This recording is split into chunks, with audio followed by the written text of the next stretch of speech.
This is Nitasha Chaturvedi. Welcome to all on our YouTube channel that is Easy Learning 247. और जैसा कि आपको पता है मैं KVS PGT कंप्यूटर साइंस की क्लासेस ले रही हूँ और लास्ट क्लास में मैंने कंप्यूटर सिस्टम आर्किटेक्चर कराया था। Computer system architecture almost finish हो चुका है।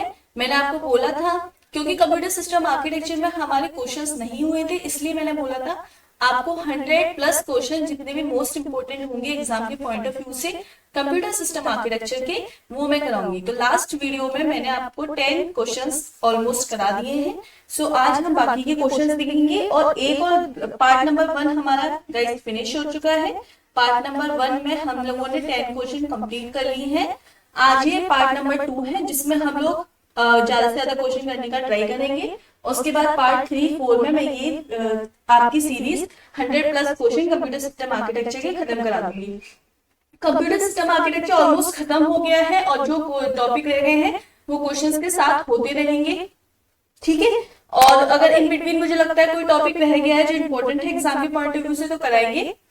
और मंडे से हम लोग एक दूसरा सब्जेक्ट करेंगे, या तो हम डेटा स्ट्रक्चर कर लेंगे या हम लोग कर लेंगे नेटवर्किंग, ठीक है। अब आप लोग मुझे कमेंट सेशन में बताइए कि हम लोग मंडे से डेटा स्ट्रक्चर स्टार्ट करें या नेटवर्किंग स्टार्ट करें।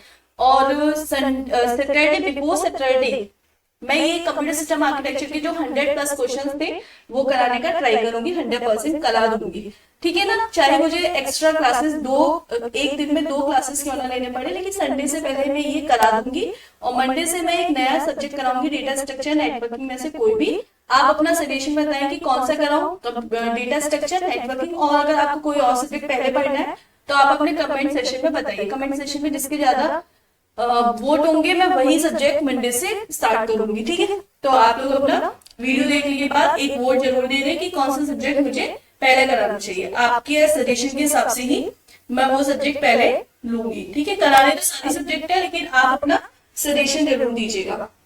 सो विदाउट टाइम वेस्ट करें हम लोग आज का सेशन स्टार्ट करते हैं।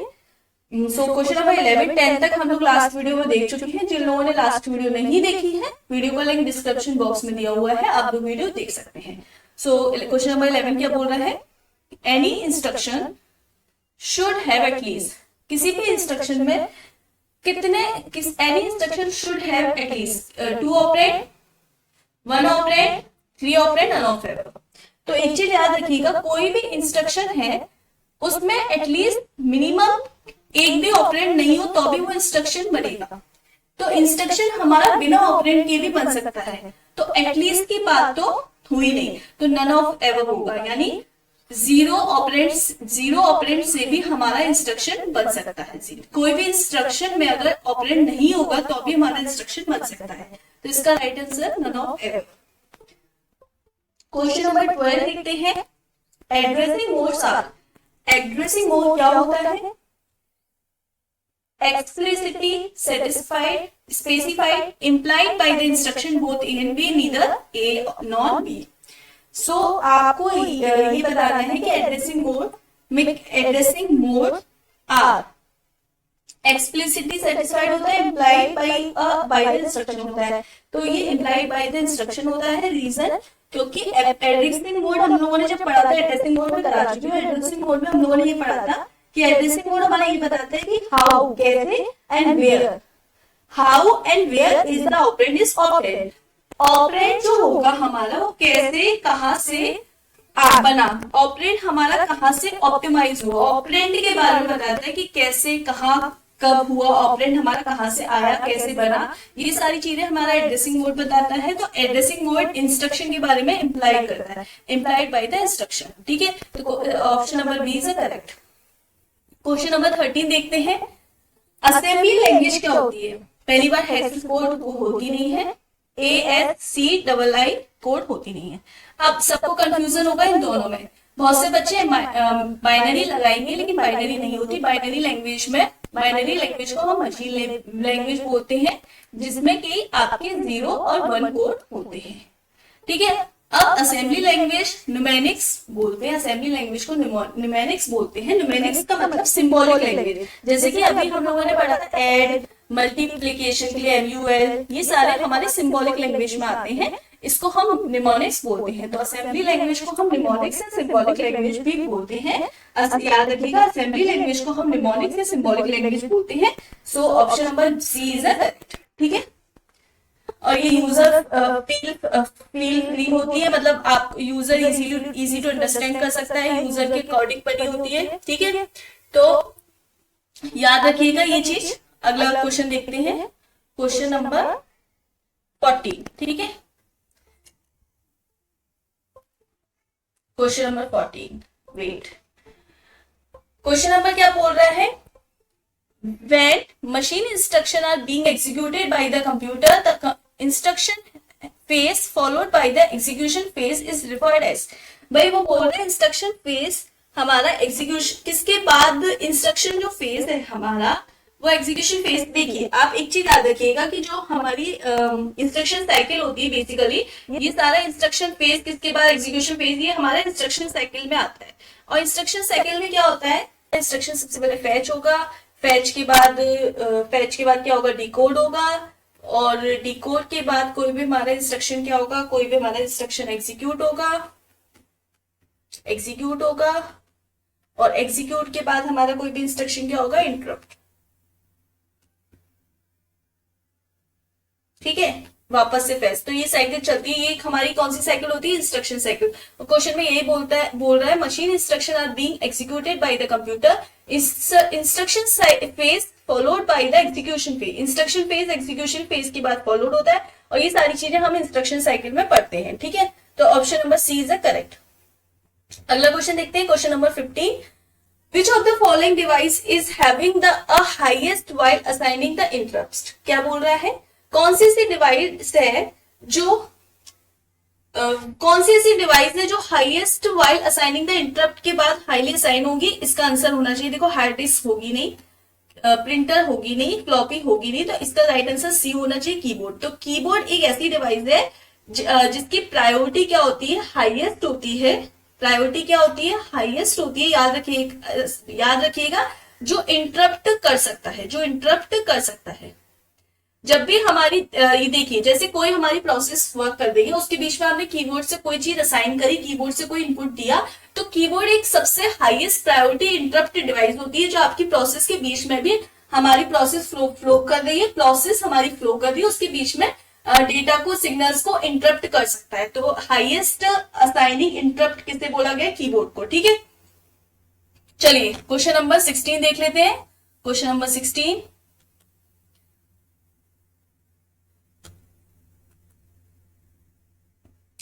एक सेकेंड, हमारा आज सिस्टम थोड़ा सा हैंग कर रहा है, हैंगिंग प्रॉब्लम हो रही है। क्वेश्चन नंबर 16 देख लेते हैं। क्वेश्चन नंबर 16 क्या बोल रहा है, देखिए जल्दी से देख लेते हैं।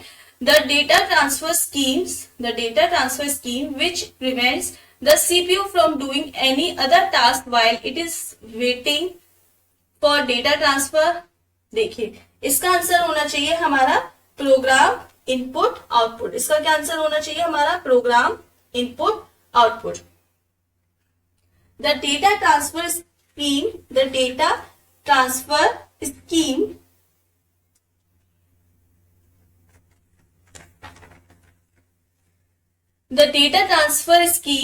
जो हमारी डेटा ट्रांसफर स्कीम होती है, विच प्रिवेंट द सीपीयू, जो सीपीयू के द्वारा प्रिवेंट होती है, अगर दूसरा टास्क परफॉर्म होगा तो वो वेटिंग में रहेगा। इसमें input output, program input output में हम लोग ये चीज पढ़ चुके हैं।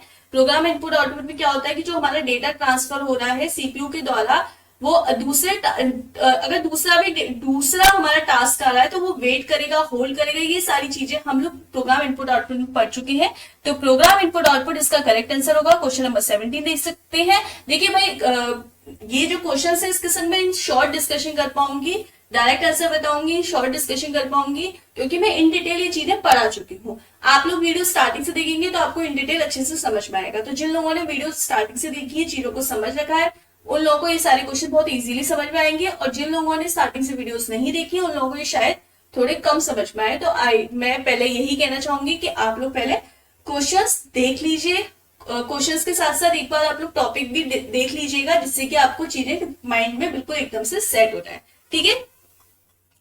Question number 17, a disk contain that is recorded at the time of manufacture and can not be change erase. देखिए भाई, अगर कोई चीज हमारी मेमोरी में स्टोर है तो उसको हम चेंज कर सकते हैं। चेंज कैसे कर सकते हैं? मेमोरी में स्टोर है, डिलीट कर सकते हैं, उसमें हम स्पेस वेरीफाई कर सकते हैं, उसमें हम कोई चीज उसका नाम चेंज कर सकते हैं। तो मेमोरी में हमारी ड्राइव सी को डी कर सकते हैं, ये सब हम कर सकते हैं। हम नाम चेंज कर सकते हैं, स्पेस कर सकते हैं, स्पेस अलोकेट कर सकते हैं, ये सारा हम मेमोरी में चेंजेस कर सकते हैं। कोई चीज अगर हमने लिखी है तो हम उसको रिप्लेस कर सकते हैं। आप देखिए कोई फाइल सेव करेंगे, उसका नाम चेंज कर सकते हैं, ये सारी चीजें हम कर सकते हैं। कोई चीज रन हो रही है हमारी तो उसको हम रोक सकते हैं, उसमें भी हम चेंज कर सकते हैं, उसको रोक सकते हैं, उसमें टाइम लगा सकते हैं, वेट कर सकते हैं, वेटिंग लगा सकते हैं, उसके लिए उसको कैंसिल कर सकते हैं। लेकिन अगर कोई चीज हमने रीड कर ली तो उसको हम चेंज नहीं कर सकते, तो रीड नहीं चेंज हो सकता है, तो option number C is the correct answer. ठीक है, क्वेश्चन नंबर 18 देख लेते हैं। Which of the following processor register are used to fetch and execute operation? कौन सा ऐसा प्रोसेसर रजिस्टर है जो यूज किया जाता है फैच और एग्जीक्यूट के लिए? तो फैच और एग्जीक्यूट के लिए कौन सा रजिस्टर यूज किया जाता है? तो देखिए प्रोग्राम काउंटर यूज किया जाता है, सही बात है, प्रोग्राम काउंटर को हम फैच और एग्जीक्यूट के लिए यूज करते हैं। ठीक है, इंस्ट्रक्शन रजिस्टर को हम यूज नहीं करते, इंस्ट्रक्शन रजिस्टर स्टोर करने के लिए यूज हो रहा है, फैच और एग्जीक्यूट के लिए स्टोर नहीं हो रहा। मेमोरी एड्रेस रजिस्टर यूज हो रहा है जिससे कि हमें उसका एड्रेस पता पड़ रहा है कि वो प्रोसेस किस जगह स्टोर है। तो ऑप्शन नंबर फर्स्ट और थर्ड इज द करेक्ट, तो option number C is correct answer. Option number C में फर्स्ट और थर्ड दिया है, तो option number C is the correct. अब क्वेश्चन नंबर 19 बोल रहा है the primary device that a computer uses to store information. ऐसी प्राइमरी डिवाइस बतानी है जो कंप्यूटर स्टोर करता है। भाई सबको पता है हार्ड डिस्क होती है, हार्ड ड्राइव होती है, तो हार्ड डिस्क और हार्ड ड्राइव हमारी प्राइमरी डिवाइस है जो हमारी कंप्यूटर में स्टोर करने के लिए, इंफॉर्मेशन को स्टोर करने के लिए यूज होती है। ठीक है, क्वेश्चन नंबर 20 देख लेते हैं। क्वेश्चन नंबर 20 क्या बोल रहा है? Blank is the ability of the device to jump directly of requested data. भाई जंप डायरेक्टली करेगा रिक्वेस्टेड डेटा पे, तो क्या करेगा भाई? Random access. रिक्वेस्टेड डेटा पर कोई भी आप किसी प्रोसेस पर वर्क कर रहे हैं और वो प्रोसेस सबसे पहले किसके पास जाएगी? सबसे पहले रैंडम एक्सेस मेमोरी के पास जंप होगी, तो वो रैंडम एक्सेस हमारा करेक्ट आंसर हो गया। ठीक है, क्वेश्चन नंबर 21 देख लेते हैं। The storage device used to compensate for the difference is in rates of flow of data from one device to another is term as, क्या बोलते हैं? बफर। भाई स्टोरेज डिवाइडर यूज करता है जो डिफरेंट रेट फ्लो में use होती है, एक डिवाइस से दूसरी डिवाइस में डिफरेंट रेट फ्लो से यूज होती है, उसको हम बफर बोलते हैं। ऐसी स्टोरेज डिवाइस है जो क्या करती है? डिफरेंट रेट से फ्लो होती है एक डिवाइस से दूसरी डिवाइस पर और वो स्टोर की जाती है, तो उसको हम बफर बोलते हैं। ठीक है, बफर आ जाता है ना हमारा, तो उसे हम बफर बोलते हैं। क्वेश्चन नंबर 22, ये सबको पता होगा, बहुत सिंपल क्वेश्चन है। कुछ क्वेश्चन बहुत सिंपल आते हैं जो आपने अगर थोड़ा कॉमन सेंस भी यूज किया तो आप सही कर लेंगे। At the temporary high speed holding area, भाई एरिया मतलब मेमोरी स्पेस, तो टेम्परेरी यानी टेम्परेरी हमें इसमें से पता है क्या होगा? टेम्परेरी मेमोरी अगर आए और कैश मेमोरी आए तो आपको पहले प्रेफरेंस कैश मेमोरी को देना है। अब आगे बोल रहा है memory area between the memory and the CPU, they are improving processing capability, यानी एक तरह से मेन मेमोरी और हमारी जो हमारी इंटरनल मेमोरी और मेन मेमोरी यानी हमारी हार्ड डिस्क और हमारी रैम के बीच में कौन सी मेमोरी वर्क करती है उसे कैश मेमोरी कहते हैं। कैश मेमोरी प्राइमरी और सेकेंडरी के बीच में वर्क करे उसे हम, या मेन मेमोरी या सेकेंडरी मेमोरी के बीच में वर्क करे उसे हम कैश मेमोरी। तो कैश मेमोरी एक कैश मेमोरी का एरिया हो गया जो हमारे, या फिर हम ये कह सकते हैं मेमोरी ऐसी मेमोरी जो हमारे प्रोसेसिंग वाली, जब हम कोई प्रोसेस को प्रोसेस करेंगे, जब हमारी कोई इंफॉर्मेशन प्रोसेस हो रही है, जब हमारी कोई इंस्ट्रक्शन प्रोसेस स्टेट में है, तो सीपीयू यानी उस सीपीयू और मेन मेमोरी के बीच का जो स्पेस होता है, मेन मेमोरी और सीपीयू के बीच में जो मेमोरी वर्क कर रही है वो हमारी कैश मेमोरी होती है। याद रखिएगा, सिंपल सा, अब इन डिटेल नहीं समझा रही, बस एक लाइन याद रखो, जो मेन मेमोरी और हमारे सीपीयू यानी प्रोसेसर के बीच में जो मेमोरी वर्क करती है वो कैश मेमोरी होती है और वो एक टेम्परेरी मेमोरी होती है। तो इसका answer option number D is correct. अब क्वेश्चन नंबर 23 और ये एक इंपॉर्टेंट क्वेश्चन है, इस तरीके के क्वेश्चन एग्जाम में पूछे जाते हैं। देखिए, how many 32K into 1 RAM. 32K into 1 RAM का मतलब हो गया चिप्स आर नीडेड। कितनी चिप नीडेड है 32K रैम, मतलब कितनी चिप नीडेड है to provide the memory capacity for 256 KB. अब इस केबी को अगर मैं बिट्स में चेंज करूं तो क्या रहेगा, 256 इंटू 1 किलो में कितनी बिट होती है, 1024, ठीक है, और 1 बाइट में कितनी बिट होती है, 8। तो हमने इसे बिट में कन्वर्ट कर लिया, किसमें कन्वर्ट कर लिया, बिट में, केबी से मैंने बिट में कन्वर्ट कर दिया। 1 किलो में कितनी बाइट होती है, 1024, और 1 बाइट में कितनी बिट होती है, 8। तो 256 इंटू 1024 इंटू 8, ठीक है। और मुझे हाउ मैनी चिप, कितनी chip required divided by 32 into कितनी चिप रिक्वायर्ड है, यानी 32 इंटू के को अगर मैं बाइट में कन्वर्ट कर दूं तो 1024। अब देखिए 1024 से 1024 कैंसिल हो गए, और 8 4 जा 34, 4 का डिवाइड अगर 256 में दिया जाएगा तो कितना आ गया, 64। तो इसका आंसर हो गया 64, ऑप्शन नंबर बी। नहीं समझ में आया तो याद रखिए, देखिए कितनी चिप रिक्वायर्ड है, तो 32 के है ना, तो 32 के को अगर मैं बिट में चेंज करूं तो 32 इंटू 1024, और मेमोरी कैपेसिटी कितनी दी हुई है, 256 केबी, और 2 केबी को मेरे को बिट में चेंज करना है। बिट में चेंज करने के लिए सबसे पहले किलो बाइट है ना, तो किलो बाइट को बाइट में कन्वर्ट करेंगे, 256 इंटू 1024। अब इस बाइट को अगर मुझे बिट में कन्वर्ट करना है तो 1 बाइट में 8 बिट होती है ना, 8 बिट होती है ना, तो इंटू 8। अब डिवाइड दिया तो 64 आ गया, आप खुद से कैलकुलेशन करके देखिएगा, यही राइट आंसर होगा। अब क्वेश्चन नंबर 24 की तरफ चलते हैं। क्वेश्चन नंबर 24 क्या बोल रहा है, the memory which does not lose its content of failure of power supply it known as, ऐसी मेमोरी को हम क्या बोलेंगे, क्या बोलेंगे भाई, वॉलेटाइल मेमोरी। देखिए इसमें आंसर वॉलेटाइल और रैम दोनों है, और जो वॉलेटाइल मेमोरी होती है वो रैम होती है, और नॉन वॉलेटाइल मेमोरी रोम होती है। तो इसका राइट आंसर रोम होगा। रीजन बिहाइंड दिस, क्वेश्चन आप ध्यान से पढ़िए, does not lose it's contains power supply, मतलब लाइट, देखिए जब हमारा लाइट ऑफ या ऑन होगा तो उसका हमारा जो डेटा है उस पर फर्क नहीं पड़ेगा, तो ऐसी रोम होती है। जब हम आपका लैपटॉप कंप्यूटर होगा, उस आपका सिस्टम होगा, उसमें अगर आप पावर लाइट चली जाती है तो आपके पावर फेलियर हो जाता है, लाइट चली जाती है, तो उसकी वजह से आपके डेटा पर, मेमोरी पर कोई असर नहीं पड़ता, तो उसको हम नॉन वॉलेटाइल मेमोरी कहते हैं। नॉन वॉलेटाइल मेमोरी कौन सी होती है, रोम, ठीक है, जो बूटिंग के लिए यूज होती है, ऑन और ऑफ के लिए यूज होती है, तो उस पर कोई फर्क नहीं पड़ेगा, ठीक है। चलिए आगे देख लेते हैं question number 25। Which of the following cycle is used to interrupting the instruction that is fetched in the fetch cycle? तो इसका राइट आंसर होना चाहिए, इसका राइट आंसर नहीं क्या होना चाहिए, देखिए अब पहले मैं साइकिल बना लेती हूँ। जो हमारी इंस्ट्रक्शन साइकिल होती है उसमें क्या होता है, सबसे पहले फैच, फैच के बाद क्या होता है हमारा डिकोड, डिकोड के बाद ये साइकिल याद रखिएगा, डिकोड के बाद क्या होता है हमारा एग्जीक्यूट, और एग्जीक्यूट के बाद हमारा क्या होता है भाई, इंटरप्ट, इंटरप्ट, और इंटरप्ट के बाद वापस फैच। तो वो क्या बोल रहा है, वो बोल रहा है, क्वेश्चन ध्यान से पढ़िए, वो क्या बोल रहा है, वो बोल रहा है which of the following cycle is used for interrupting the instruction that was fetched in fetch cycle, ठीक है, दैट वाज फेच्ड। तो इसका आंसर क्या होना चाहिए, इसका आंसर होना चाहिए डिकोड। देखिए इंटरप्ट के बाद फैच हुआ, और फैच के बाद कौन सी साइकिल आएगी, डिकोड। तो इसका option number B is correct. तो ये साइकिल आपको याद रखिएगी। देखिए अभी इसी साइकिल से हम 3 से 4 क्वेश्चन, अगर क्वेश्चन नंबर 1 से क्वेश्चन नंबर 25 तक भी अगर आप देखें तो अभी तक हम 3 से 4 क्वेश्चन कर चुके हैं, 3 से 4 क्वेश्चन कर चुके हैं, यानी ये हमारा इंस्ट्रक्शन साइकिल से इंपॉर्टेंट टॉपिक है और इससे क्वेश्चन आने के चांसेस हैं। तो इंस्ट्रक्शन साइकिल आप याद रखिएगा, इंस्ट्रक्शन साइकिल की साइकिल याद रखिएगा, ठीक है।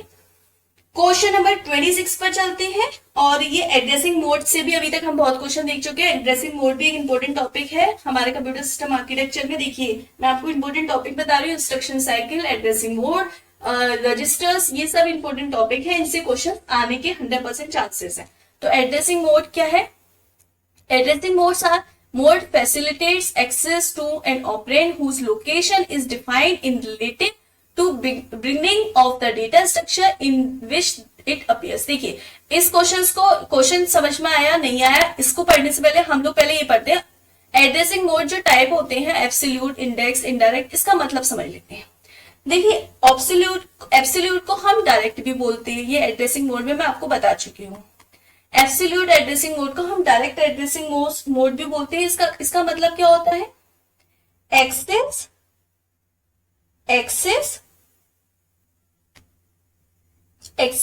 स्टैटिक वेरिएबल को एक्सेस करना, ठीक है। और इमीडिएट का मतलब होता है एक्सेस करना कांस्टेंट वेरिएबल जो होते हैं उनको एक्सेस करना, कांस्टेंट वेरिएबल, ठीक है। इंडेक्स को हम बेस एड्रेसिंग भी बोलते हैं और इसका मतलब होता है एक्सेस रैंडम, ये मैं आपको शॉर्ट में बता रही हूं, रैंडम एरे। तो देखिए जब भी रैंडम एरे की बात की जाए या आपको रैंडम एड्रेस की बात की जाए या एड्रेस की बात की जाए, यानी वो बेस एड्रेस या इंडेक्स की बात कर रहा है, पहली चीज। अब डी का मतलब इनडायरेक्ट का मतलब हो गया जो पॉइंटर को इंप्लीमेंट करने के लिए यूज हो रहा है, इंप्लीमेंट पॉइंटर, ठीक है। अब क्वेश्चन पढ़ते हैं। Addressing mode facilitate access to an operand whose location की बात कर रहा है, यानी एड्रेस की बात कर रहा है, is defined in relative to beginning of data structure in the data structure में पहली बार हमें दो हिंट मिल गई। आपको क्वेश्चन देखिए, डेटा स्ट्रक्चर में हम एड्रेस पढ़ते हैं, लोकेशन यानी एड्रेस की बात हो रही है, यानी एरे की बात हो रही है। इट अपीयर्स इंडेक्स और एरे एड्रेस ये सब हमने किस में पढ़ा था, इंडेक्स या बेस एड्रेसिंग में, तो इसका आंसर सी, ठीक है। तो आप इसको शॉर्ट में भी याद रखेंगे ना, इसका मतलब क्या होता है, तो भी आप दिमाग से क्लू कर पाएंगे चीजों को, क्योंकि कभी कभी लैंग्वेज इतनी डिफिकल्ट होती है कि हम रिलेट नहीं कर पाते। तो अगर आपको उसका मीनिंग भी पता होगा ना तो आप इजीली रिलेट करेंगे। अब देखिए, most relevant addressing mode to write position independent code. अब ये वापस से आ गया, तो देखिए डायरेक्ट मोड का मतलब, डायरेक्ट मोड यानी डायरेक्ट एड्रेसिंग मोड की बात कर रहा है। इसका मतलब एक्सेस स्टैटिक वेरिएबल, एक्सेस देखिए डायरेक्ट आ जाए, अभी मैंने बताया इधर देखिए एब्सोल्यूट लिखा था और इधर डायरेक्ट लिखा था, तो इसका मतलब क्या हो गया, एब्सोल्यूट और डायरेक्ट एक ही बात है। इसका मतलब है स्टैटिक, एब्सोल्यूट और डायरेक्ट का मतलब एक ही बात है, एक्सेस स्टैटिक वेरिएबल, ठीक है। दूसरा इनडायरेक्ट का मतलब, इनडायरेक्ट में अभी पढ़ा था इंप्लीमेंट पॉइंटर। अब रिलेटिव मोड का मतलब, रिलेटिव मतलब relocation at run time, run time पर रिलोकेशन करना, रिलोकेशन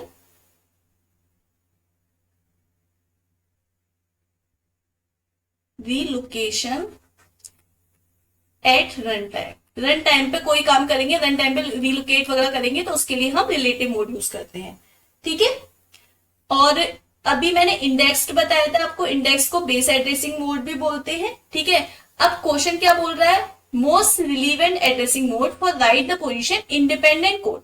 हमें राइट पोजीशन करनी है इंडिपेंडेंट कोड के लिए, यानी हमें रीलोकेशन करना है। पहले हम लिख चुके हैं, अब हमें सिर्फ रीलोकेशन करना है, तो उसका मतलब हो गया relative mode, relative addressing mode, ठीक है। अभी देखिए दो क्वेश्चन हम ये देख चुके हैं और इससे पहले भी हम क्वेश्चंस कर चुके हैं, तो आप याद रखिएगा एड्रेसिंग मोड अपने आप में इंपोर्टेंट टॉपिक है। Question number 28,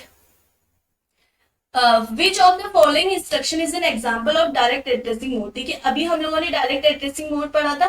direct addressing mode क्या बताया था, डायरेक्ट एड्रेसिंग मोड को अभी बताया था जस्ट कि डायरेक्ट एड्रेसिंग मोड को पहली चीज के एब्सोल्यूट भी बोलते हैं, एब्सोल्यूट एड्रेसिंग मोड बोलते हैं। डायरेक्ट क्वेश्चन आते हैं, इसलिए मैं बार बार बोल रही हूँ। इसका मतलब स्टैटिक जो वेरिएबल होते हैं उनको, स्टैटिक वेरिएबल को एक्सेस करने के लिए यूज होता है, स्टैटिक वेरिएबल को एक्सेस करने के लिए यूज होता है, एक्सेस करने के लिए यूज होता है, अभी बताया। ठीक है, अब फिर एक और क्वेश्चन आ गया, देखिए। अब इसके एग्जाम्पल क्या होंगे, इसके एग्जाम्पल होंगे कि भाई इसके एग्जाम्पल होंगे जैसे कि हमने कोई चीज लोड करा है, तो लोड रजिस्टर 1,100। इसका मतलब क्या हो गया कि जो हमारा मेमोरी है उसमें हमारा एड्रेस रजिस्टर यानी लोड हो रहा है 100 जो है वो हमारा R1 रजिस्टर में लोड हो रहा है। फॉर एग्जाम्पल लोड होना R1 से R2, तो यानी R2 में जो भी एड्रेस लिखा है वो R1 में स्टोर हो रहा है। तो ये सब हमारे स्टैटिक वेरिएबल एक्सेस करने के लिए हम लोड वगैरह ये सारे इसके एग्जांपल होते हैं। तो इसके डायरेक्ट एड्रेसिंग मोड के एग्जांपल क्या हो गया, लोड करना, जैसे इसमें ऐसे भी हो सकता है लोड करना, कोई भी वैल्यू दे सकते हो, जैसे रजिस्टर 1 में कोई वैल्यू है तो उसको हम लोड कर रहे हैं डायरेक्ट, ऐसे लोड करना 2050 ये कोई वैल्यू है इसको हम लोड कर रहे हैं, ठीक है ना। तो ये डायरेक्ट एड्रेसिंग मोड के डायरेक्ट या एब्सोल्यूट एड्रेसिंग मोड के एग्जांपल है, ठीक है। तो बेस्ट एग्जांपल लोड जब भी आए तो हमारे यानी डायरेक्ट एड्रेसिंग मोड का एग्जांपल है, ठीक है। Option number B is correct. Question number 29 देखते हैं। देखिए वापस एड्रेसिंग मोड का क्वेश्चन आ गया, बहुत इंपॉर्टेंट है, इसीलिए मैं बार बार आपको बोल रही हूँ, क्वेश्चंस भी करा दी हूँ कि किस तरीके से मैक्सिमम क्वेश्चन बन सकते हैं। क्वेश्चन क्या है, which of the following addressing mode is suitable for program relocation. अब रीलोकेशन के लिए भाई अभी मैंने बता दी कि एब्सोल्यूट तो होगा नहीं, एब्सोल्यूट होगा नहीं और इनडायरेक्ट होगा नहीं। पहली चीज क्यों, क्योंकि जो एब्सोल्यूट होते हैं, एब्सोल्यूट और इनडायरेक्ट होते हैं, उसमें वो one instruction at one time पर यूज होते हैं, होल के लिए वर्क नहीं करते। पहली चीज तो होल के लिए बेस और रिलेटिव वर्क करते हैं, होल के लिए पूरे के लिए। तो ये दोनों बेस और रिलेटिव हमारे इसका हो सकते हैं। तो ऑप्शन नंबर डी में देखिए सेकंड और थर्ड, बेस्ड और रिलेटिव इसीलिए क्योंकि पूरे, देखिए एक और चीज याद रखिएगा, एब्सोल्यूट और इनडायरेक्ट हमारे होल के लिए वर्क नहीं करते, पूरे के लिए वो वर्क करते हैं एक बार में एक के लिए, मतलब वन इंस्ट्रक्शन के लिए वर्क करते हैं। और जो बेस और रिलेटिव होते हैं ये होल के लिए वर्क करते हैं, पहली चीज। तो अभी बेस और रिलेटिव का मतलब भी मैं समझा चुकी हूँ कि बेस और रिलेटिव का मतलब क्या होता है, ठीक है ना। तो हमारा क्वेश्चन नंबर 29 का राइट आंसर हो गया ऑप्शन नंबर डी। अभी मैंने सबके मतलब बता चुके हैं। देखिए जो चीज मैं बोलती हूँ आप एक बार अपनी नोटबुक पे नोट भी कर लिए, जिससे कि आपके नोट्स भी शॉर्ट में प्रिपेयर होते रहेंगे, ठीक है। क्वेश्चन नंबर 30 देखते हैं हम। विच of the following unit is responsible for coordinating a various operation using timing signals. तो इसका राइट आंसर क्या होना चाहिए, इसका राइट आंसर होना चाहिए कंट्रोल यूनिट। आपको पता है कंट्रोल यूनिट का मतलब काम ही होता है कोऑर्डिनेट करना, सारे ऑपरेशन को, टाइम सिग्नल्स सबको कोऑर्डिनेट करने का काम होता है कंट्रोल यूनिट का, ये सबको पता है। Option number B is the correct option. और आई होप आपको ये क्वेश्चन समझ में आए होंगे। बाकी ये क्वेश्चन हम नेक्स्ट वीडियो में करेंगे और मैं सैटरडे संडे मैक्सिमम तक मैं ये सारे 100 क्वेश्चन करा दूंगी, क्योंकि मंडे से मुझे एक नया सब्जेक्ट स्टार्ट करना है। तो अगर वीडियो अच्छा लग रहा है तो वीडियो को लाइक करें, ज्यादा से ज्यादा शेयर करें, चैनल को सब्सक्राइब करें। Thank you very much, good night.